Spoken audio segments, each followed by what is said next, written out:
Swayam Prabha. Digital India. Educated India.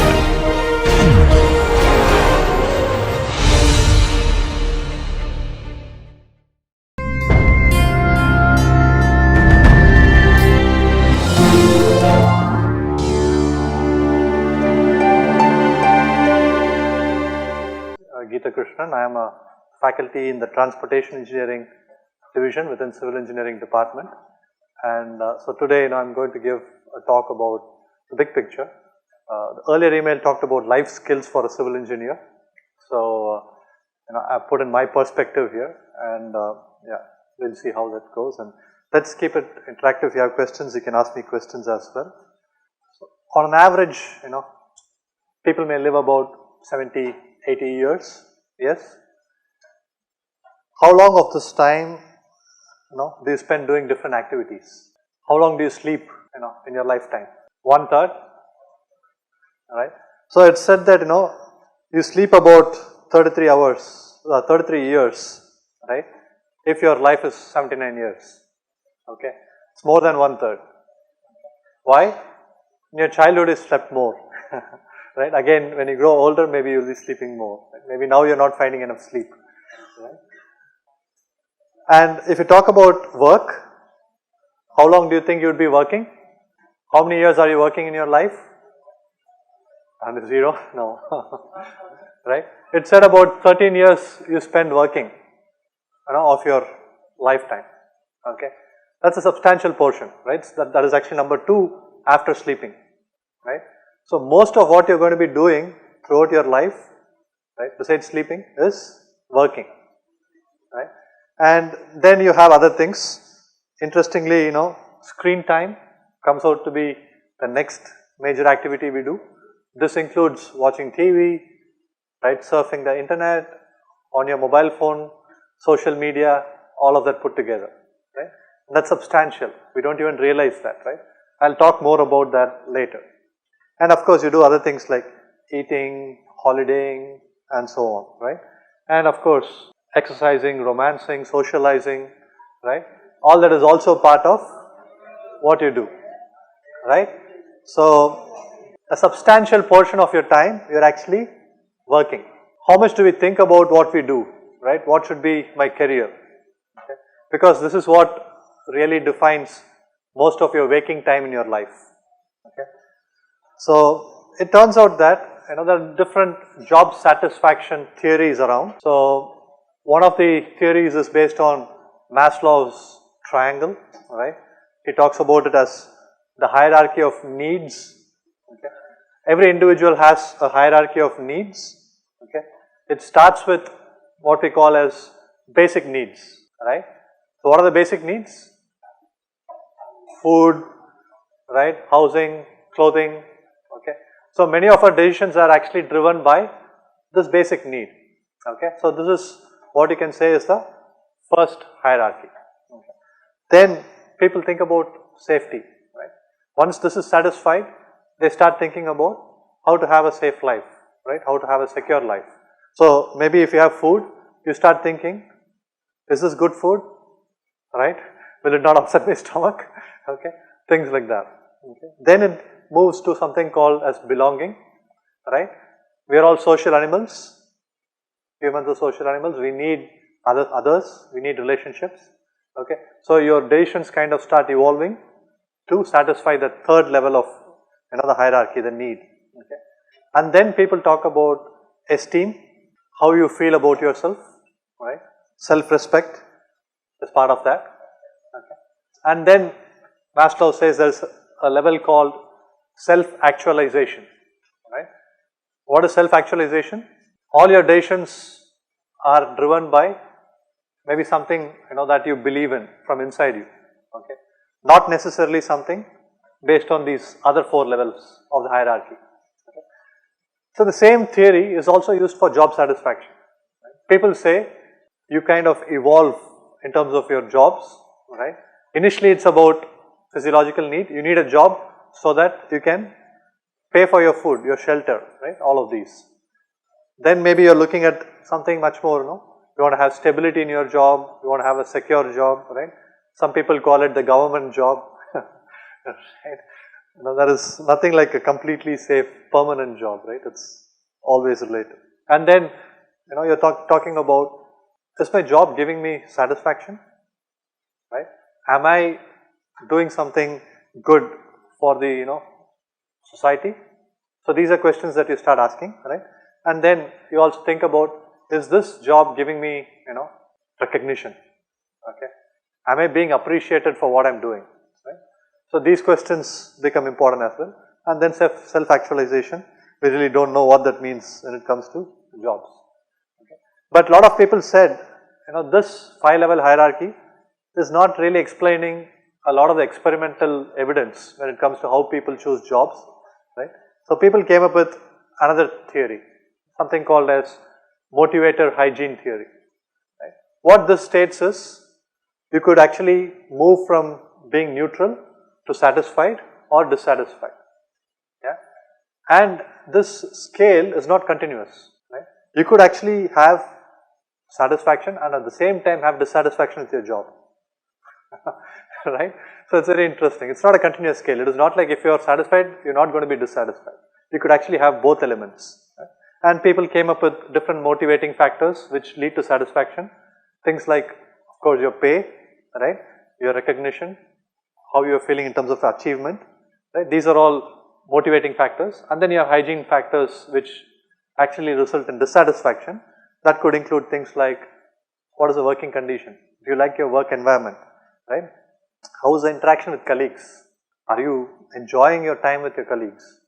Because more than maybe your better half, you actually spend more time with your colleague because you're spending most of your life working. Right? So these are aspects that one has to look at, is what Hertzberg said in his theory. Perhaps the most widely accepted model for job satisfaction is the job characteristics model. So what this says is, there are certain core job dimensions. Okay. This includes, your skills, not just your skills, the variety of skills. Okay. How am I able to learn and apply different skills? That's something that's important. Yeah. And it talks about task identity, right? Task significance. How important is the task? And how unique is the task? Do you like being the cashier behind the bank? Maybe some people do, but most people think that's too monotonous, right? That identity is too narrow. Okay, so you want to have some broader identities, right? So you look for jobs which give you opportunity, right, to experience these broader identities, right? We also talk about autonomy. Are you able to work alone, right, individually? Okay, so that's something is one of the core job dimension. And then feedback. Do you get chance to improve, right? Do you get constructive feedback? Feedback not necessarily to put you down, okay, but feedback to actually help you improve. Okay, so these are core job dimensions, and they say these job dimensions actually map into certain psychological states. So things like meaningfulness. How meaningful is my work? So maybe as a civil engineer, based on the talks that you've heard so far, you find, civil engineers really say that there is some meaning to what I do. Okay, there is a greater purpose to what I do as a civil engineer, right?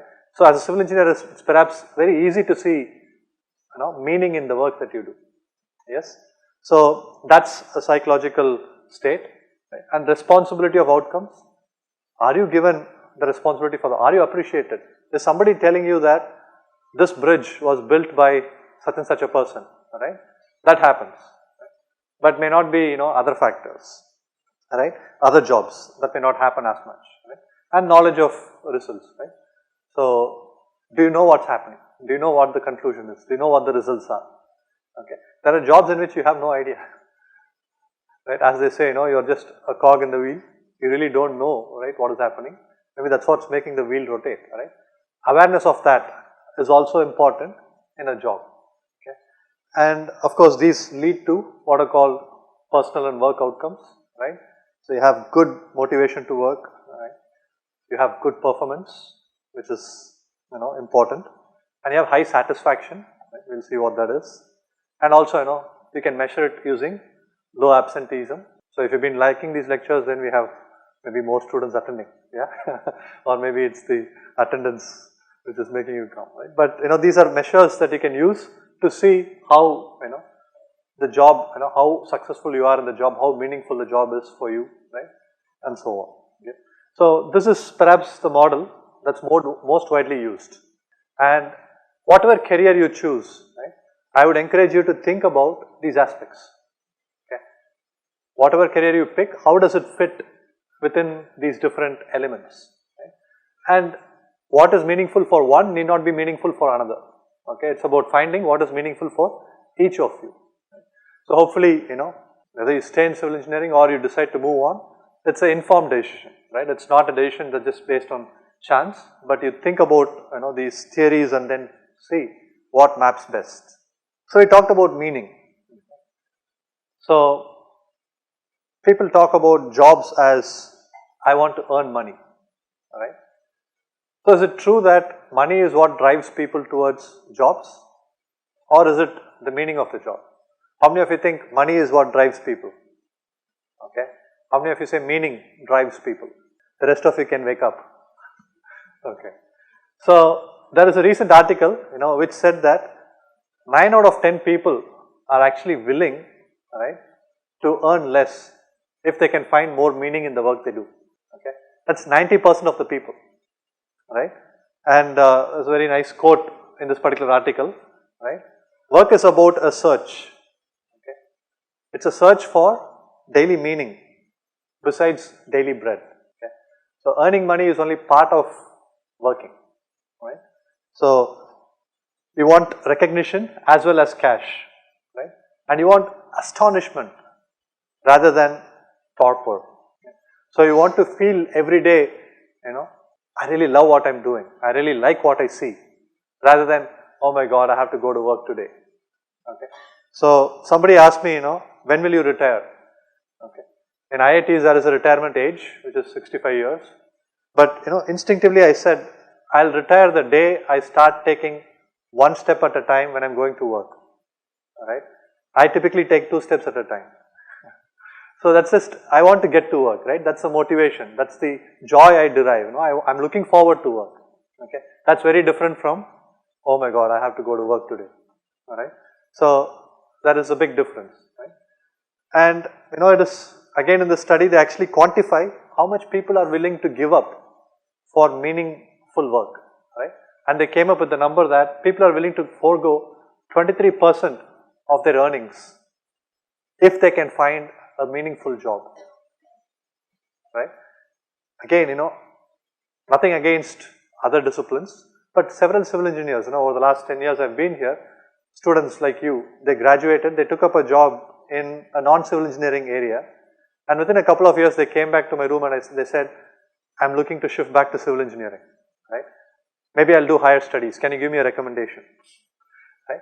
So these are people who are earning well, right? But they said, I'm willing to forego my earning to have a more meaningful job, right?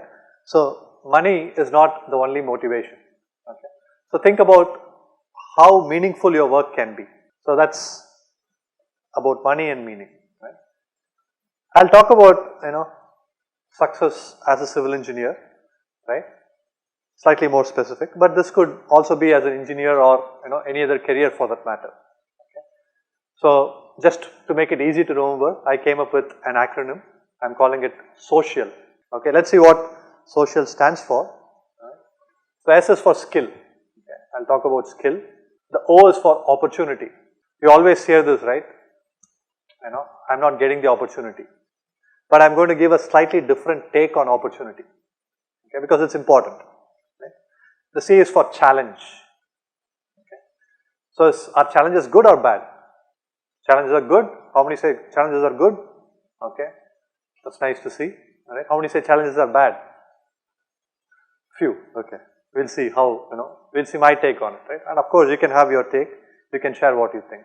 Right? And then I'm going to talk about intuition, because this is something that's very, very important, and is often underplayed, right? And is in fact looked at, in a negative sense, right? As engineers, we are actually told to make decisions based on facts, right? Not based on intuition. again I'll provide a slightly different take on intuition, right? And A is for awesome, right? So I'm sure you've been awed by some of the lectures before, right? Some of the achievements in civil engineering has really awed you. You felt, wow, that's so amazing, right? So I'll talk about some of that. And L is for laughter. Okay. At the end of the day, you have to be enjoying what you're doing, right? You should be going back home smiling, right? If that's not happening, you really need to think about what is it you're doing? Is it really giving you the joy, right?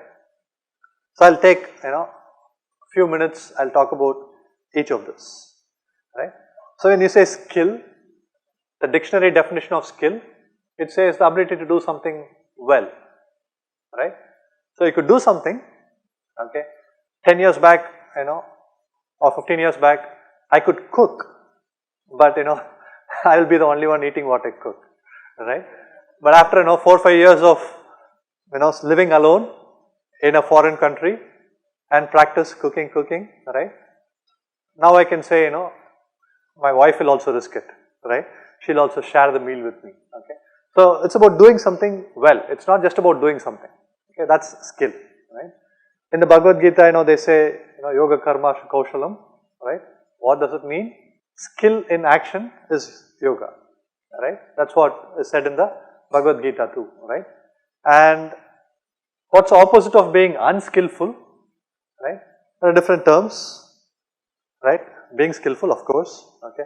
Being an expert, right? So if you find a lot of the faculty here, right, in our department, they're so happy to do what they're doing.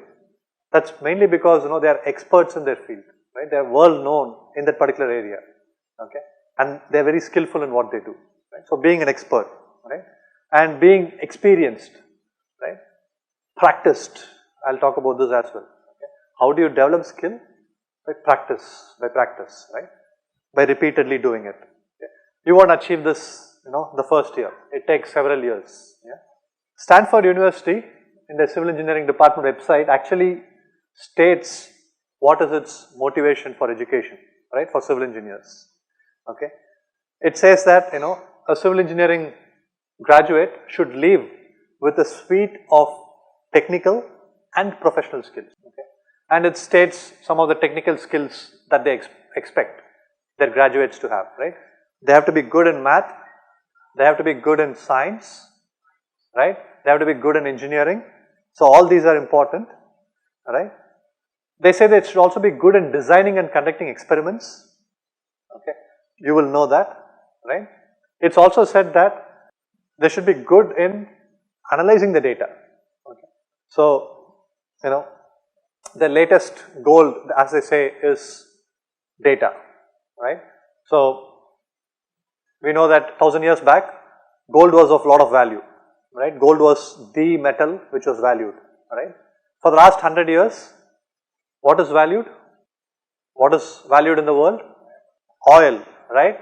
Oil was the gold for the last 100 years or so, right? Next 100 years, what are people saying? Data, they're saying, is the next gold, right? So you really need to have the skills to work with data, analyze data, right? So data is going to be the next gold, right? So they say that that's something that they emphasize in terms of technical skills, right? And of course, you have to design systems, components, several kind of needs. It should not only be economic, it should also be sustainable from an environmental perspective, from a social perspective, and so on, right? So that's a skill that you're expected to have. And you should be able to identify, formulate, solve engineering problems. Okay? A lot of things you will do here in classrooms are solving problems. Okay? But in the real world, it's also about identifying problems. What is the problem I should solve? Yeah. So, of course, if you take up graduate studies, if you become a master's or a PhD student, right, you will find that a good part of your PhD life is actually spent in identifying problems, right? So that is important as well, to identify and then formulate, solve the problem, right? And another skill they talk about is using tools, right? All the tools that you can use to come up with your design, to come up with your analysis. So that's important as well. Okay. There is absolutely no doubt you guys will do great in this. You're all good in math, you're all good in engineering, alright.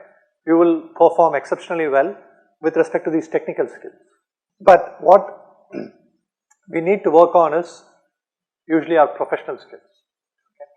So these are equally important, if not more important. Right? There's another Stanford study which actually says 90% of the reason for getting a job is actually your professional and social skills, what they call as soft skills.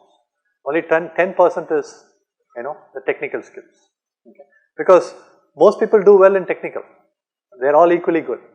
But when it comes to social and professional, that's where the differentiation really happens. Right? So what are some of the professional skills?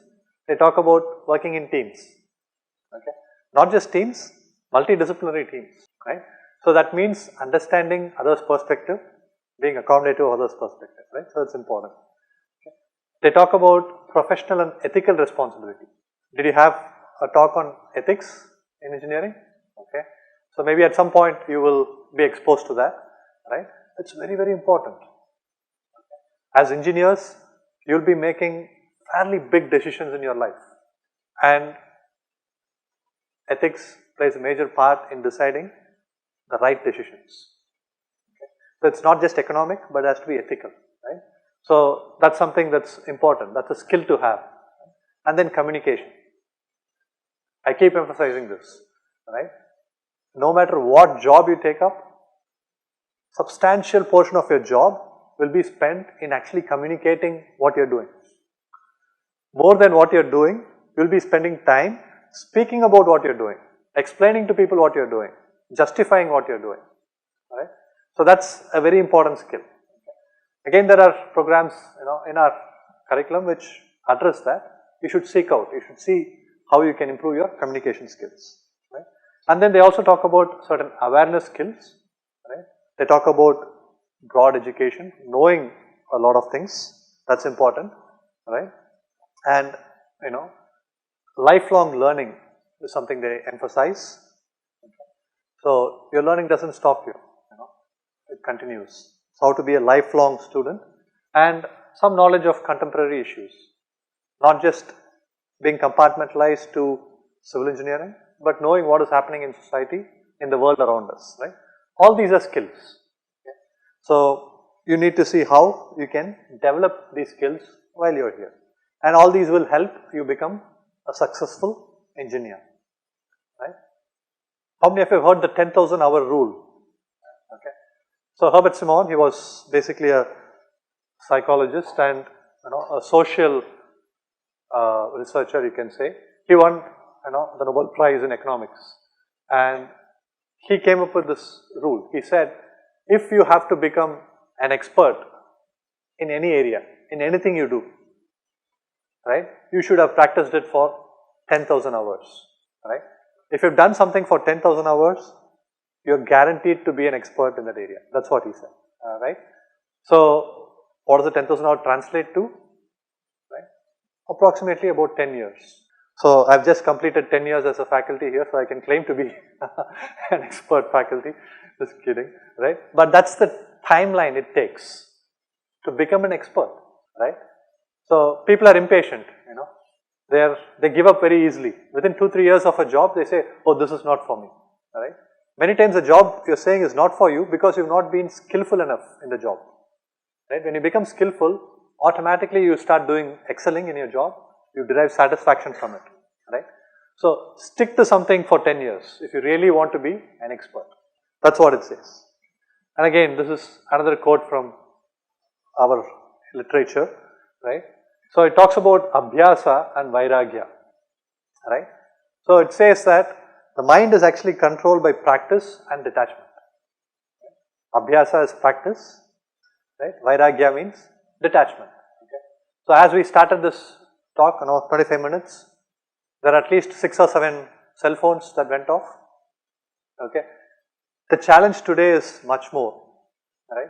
To be focused is more difficult in today's world than it was maybe 20 years ago, right? There are more distractions. Right? Again, Herbert Smarr actually spoke about this, right? The challenge to making, focusing and having attention is too much of information. So what you have through your cell phones, through the internet, is actually a deluge of information, right? In spite of that, if you are able to keep yourself, focused, right, then it is said that is the skill of this century. Okay. What is the most important skill you can have in this century? A lot of people, behavioral theorists and occupational theorists, they said the skill of the century is to be indistractable. And I'm telling you, it's so difficult. So you know how difficult it is. You start studying, right, 10 minutes, and then you pick up your phone and you're messaging, hey, how much have you finished? Right? Happens naturally. If you can put that away, if you can have certain detachment, right, that turns out to be a very important skill to have. And that will, of course, lead to success in your career. So it's something that you can practice. There's actually a book by that name, a best-selling book called Indistractable. Right? So you can look that up. There are techniques which you can learn how to be focused, how to pay attention, right? How not to let your attention get diverted. Okay. So that's about skills, the first S in social, right? Next is opportunity. So people think opportunity is luck, right? You should be lucky to have an opportunity. Right? But here are 3 very nice quotes on opportunity, right? I already had an Einstein picture, I have one more. But Einstein is saying, opportunity lies in the middle of difficulty. What does that mean? So if you want opportunities, seek out difficult problems, right? Seek out difficult, challenges, right? When you start seeking difficulty, then you will find opportunity, okay? If you're going to shy away from difficulty, if you're just going to be happy sitting where you are, right? Yes, you're not going to get the opportunities, okay? So Einstein is kind of hinting at where you get opportunity, right? And then, this is a comedian, Milton Berle, right? He says, if opportunity does not knock, build a door. Okay. So, you heard the saying, right? Opportunity knocks once, right? Or opportunity knocks only once. That's a saying, that's a popular saying. Okay. So, he's a comedian, he's just, flipping that around. He's saying, if you're not getting knocks from opportunity, maybe you don't have a door, right? Build a door, then you will find the opportunity knocking, right? This is also telling you that building a door is like maybe acquiring a new skill, right? Learning something new. Once you start doing that, then you will find opportunities open up, okay? If you're going to be stuck with what you have and what you know, and if you're saying, I'm not having any opportunities, right? Maybe you need to build, more doors.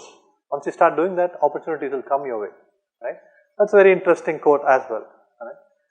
And a third quote, is from Thomas Edison, right? The famous scientist again.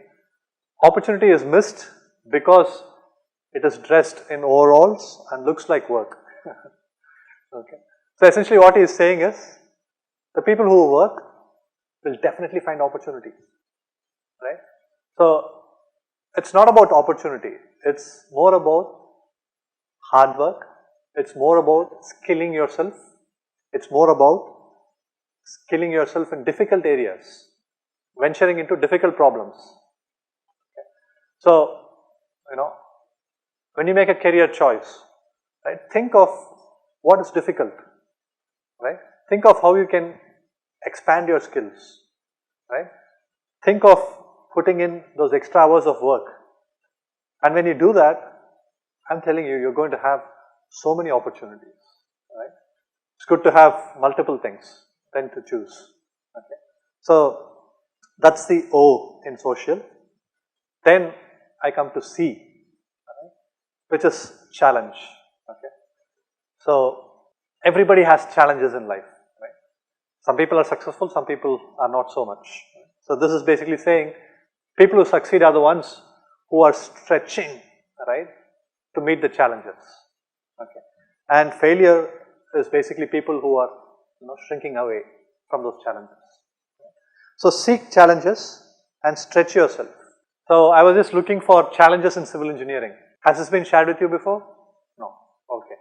So there was actually a research article in one of reputed journals in civil engineering. ASC stands for American Society of Civil Engineers. So they publish a whole host of journals on research articles, technical articles in civil engineering. And this particular article looked at grand challenges in civil engineering. So if there is an area of engineering which has got really grand challenges, huge challenges, right? I think it's civil engineering. Okay. So they just list some of the challenges, things like excessive soil erosion, that's a challenge, right? Coastal erosion, that's a challenge. Just last week there was an article which said, Chennai will get submerged, or majority of Chennai will get submerged. Not just the coastal areas, even interior areas are going to get submerged in Chennai, right? If we don't act on climate change. Okay. That's a major challenge if you think about it, right? And water pollution is a challenge. Okay. Water quality is a challenge, right? There's not enough water. Okay. Again, in Chennai we face that problem, right? Traffic congestion is a challenge. Energy consumption for this vehicular propulsion, that's a challenge, right?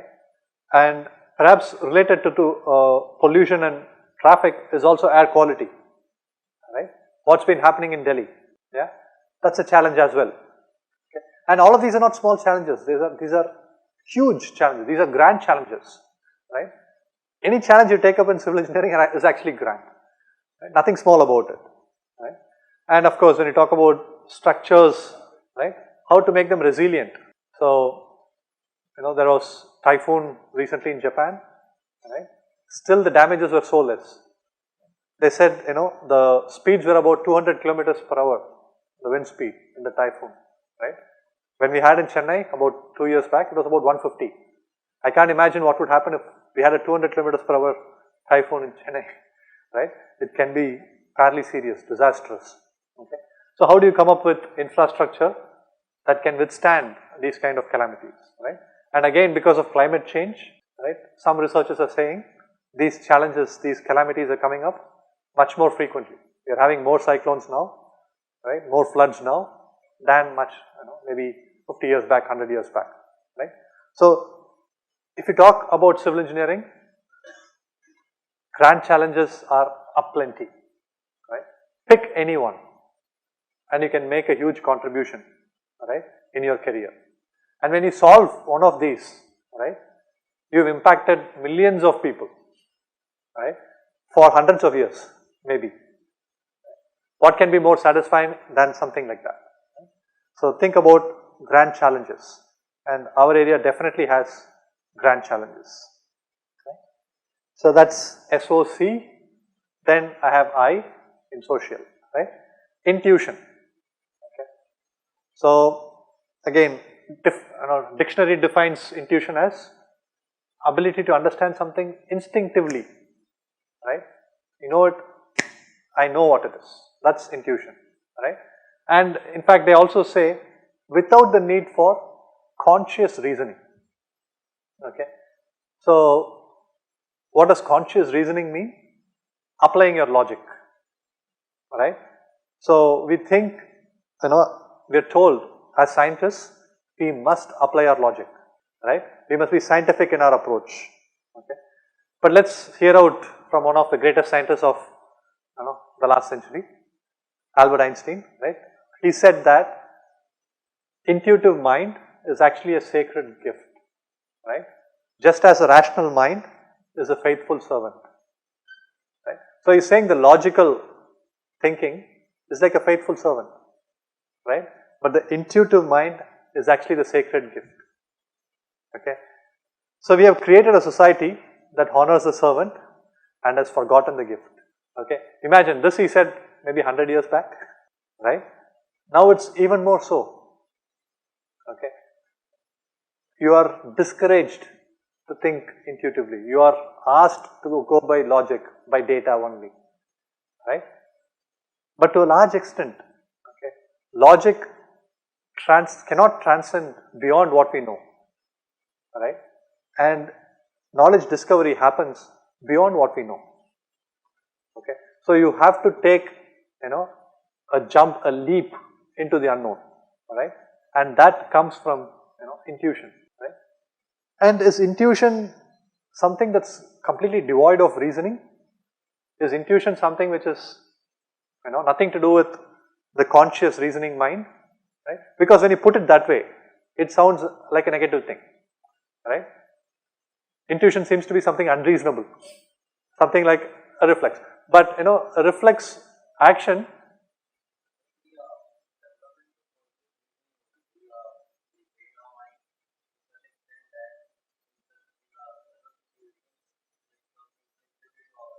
absolutely, right?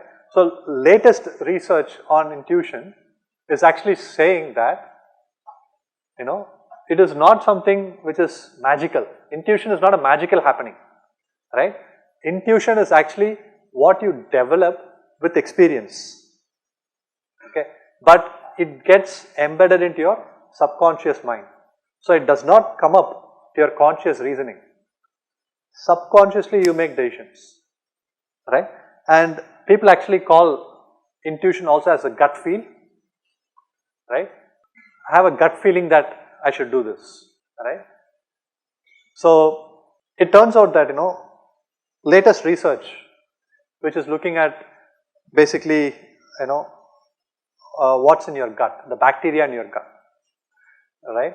They are saying that has a very, very close link to how your brain responds, right? So the bacteria in your gut is actually determining what your brain is thinking, right? That's again latest research, right? So when people said gut feel, maybe they were not too far away from the truth. Maybe there is a link between what's in your gut, which is bacteria, and what you're thinking, right? People are still researching it, but yeah, it's an emerging area, right? And people are saying your emotions are not bad. People say don't be emotional when you take a decision. How many of you have heard this, right? Don't take a decision emotionally. Yeah, people are actually now, again, research is showing that emotional is actually a form of information processing, right? So emotion is actually helping you make decisions.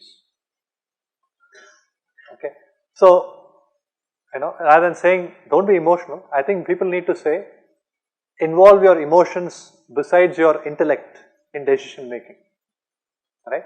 Because quite often than not, that could be the differentiator, right, between a great decision and a not so great decision, right? I just want to share small, happening in my own, life.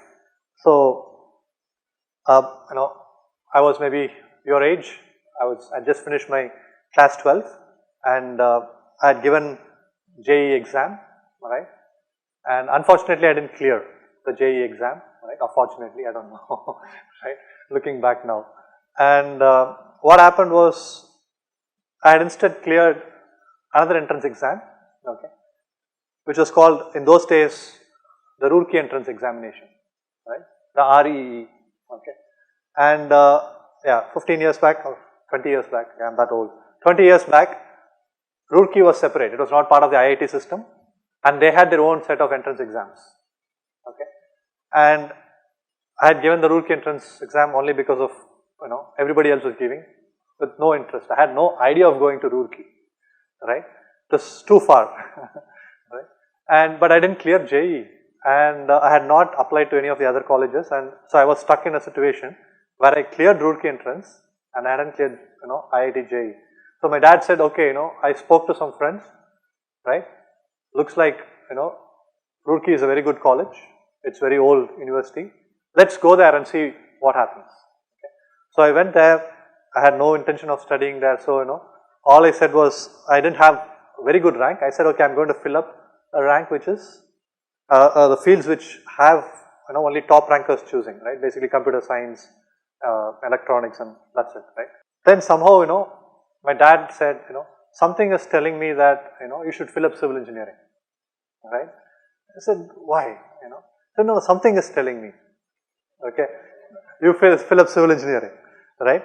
So it was his intuition, right? And then I thought about it, right? I had known of a particular civil engineer as well, who ended up doing transportation as his specialization masters, and then works for United Airlines and all that. So I said, maybe, I'll have a career in United Airlines if I do civil engineering, right? So let me fill up civil engineering, right? Just before I went up for my counseling, I filled up civil engineering, right? But by then, my dad had done a very quick calculation. It turned out that civil engineering admission was already over, right? And beyond civil engineering, they had a branch which they called, pulp and paper or something like that. And then some people choose metallurgical as well. So he said, pull up, write pulp and paper engineering also as an option. You can always upgrade next year, right? And I'm furiously fighting with my dad and all that. And so I say, I'm going to cut out pulp and paper, and I'm cutting out civil engineering as well, right? And I was going up, right? Then again, something, that gut feel made me say that, okay, I'll leave out civil engineering. I'll cut out pulp and paper, because anyway, I'm not going to get civil engineering because the seats are over, right? The quota is filled. Okay. So I go up to the stage, I give them my preference, and they say, congratulations, you can go pay your fees, you've got civil engineering. I'm like, oh no, you got it wrong, there's been a mistake, right? I don't want civil engineering. Right? I want to go back, I'll prepare for JEE again, I want to study in IIT Madras. I'm from Chennai, so I said I want to go to IIT Madras, right? But, that was what happened, right? And today when I look back, I'm so grateful for the decision, alright, that I didn't cut out civil engineering. Okay? I'm so happy that I actually went up, I did civil engineering. I'm also happy I studied in Roorkee, right? And, rest is history, right? That's an example from my own life of, how intuition, the gut feel, right, is something that can lead you to great decisions, right? So trust to some extent at least your gut feel, okay? But of course, gut feel should come from experience, right? Don't go and say, I have a gut feeling this structure will collapse, okay? When Professor Devdas Menon or Professor Gettu is saying, no, the structure is going to stay. Don't say, my gut feel says it will collapse, right? So gut feel does not, measure up to experience. If you had enough experience, if Professor Gettu says, yeah, I have a gut feel there is a problem with the structure, then you should listen to it, right? So be careful, right, with using this gut feel. Don't just go about brandishing your gut feel all the time, right? Okay. So that's intuition, okay? Then, awesome. Right? We already saw civil engineering challenges are so grand. Right? Anytime you go see these buildings, right, you feel awed by it, right? So I'm sure you would have seen some of these in the talks earlier, right? And the Jeddah Tower is going to be a kilometer tall, right? Just imagine massive structure like that. Right? It really brings that feeling of wow, right, in us. So this is all done by civil engineers, isn't it? Okay. Statues, right? So again, when you go look at it, the first time I saw the Statue of Liberty, I was like, amazing, right? Why don't we have something like this in India? Right? Luckily we have it, okay? Over the last 15-20 years or so, most of in fact the previous slide on tall buildings, there is only one from the US, right? In fact, this doesn't even list that. Right? If you look at the top 10 buildings, there's only one from the US. The rest are all in Asia. Okay. Again, when I started studying civil engineering, none of them were in Asia, or maybe one. Right? The Hong Kong one, maybe, I don't know. Right? So it's all in the last 20 years. It's transformed, Asia as a destination, right? As an economic power. Okay. Dams, tunnels. So this is a tunnel that's being dug up in Washington State in the US. And look at the size of it. The people standing there, look at the tunnel. That was dug by a big, tunnel, boring machine, right, called Bertha. Okay, and that's how it's going to look like. You're going to have 2 levels of traffic moving, right? It's going to cut across the city. It's going to reduce, traffic congestion, right? So civil engineering projects by nature are awesome, right? Just start, getting yourself involved in some of these, right? Feel the grandeur, feel the size, feel the scope of the impact that you can have, right? So, and transportation, that's my area. Right? So these are some underground metro subway maps. This is for Tokyo, that one is for New York, right? This moves people, right? Transportation is the backbone of economy in any city, right? good transport system is what moves everybody, right?